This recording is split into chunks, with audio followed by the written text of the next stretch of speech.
યુએઈના રાષ્ટ્રપતિની ટૂંકી પણ ઐતિહાસિક મુલાકાત ભારતની અંદર ગુજરાતના ધોલેરામાં સૌથી મોટું રોકાણ થશે।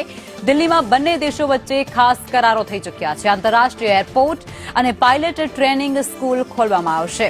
પરમાણુ ઉર્જા અને અવકાશ ક્ષેત્રે પણ વિશેષ ભાગીદારી નોંધાવવામાં આવશે।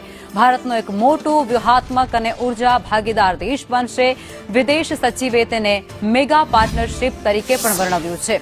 યુએઈમાં ધોલેરામાં સ્પેશિયલ ભાગીદારી કરશે। બંને પક્ષોએ ભાગીદારી પર વિચાર કરવાનો નિર્ણય પણ કરી લીધો છે। આ સાથે ભારત અને યુએઈ વચ્ચે કરાર પણ અનેક આ મુલાકાતની અંદર થઈ ચૂક્યા છે, જેમાં એચપીસીએલ અને એડીએનઓસી ગેસ વચ્ચે પણ 10 વર્ષના કરાર થઈ ચૂક્યા છે।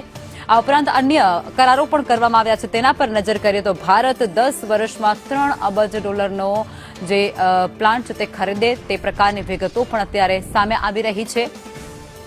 અને આ ઉપરાંત ભારત અને યુએઈના એલએનજીનું સૌથી મોટું ગ્રાહક બનશે તેવું પણ અત્યારે જાણવા મળી રહ્યું છે। ધોલેરાને ખૂબ ફાયદો થવાનો છે, ખૂબ મોટો વિકાસ ત્યાં થવાનો છે। ધોલેરા એસઆઈઆરમાં રોકાણ કરશે યુએઈ દ્વારા ત્યાં ખાસ પ્રકારે રોકાણ કરવામાં આવનાર છે।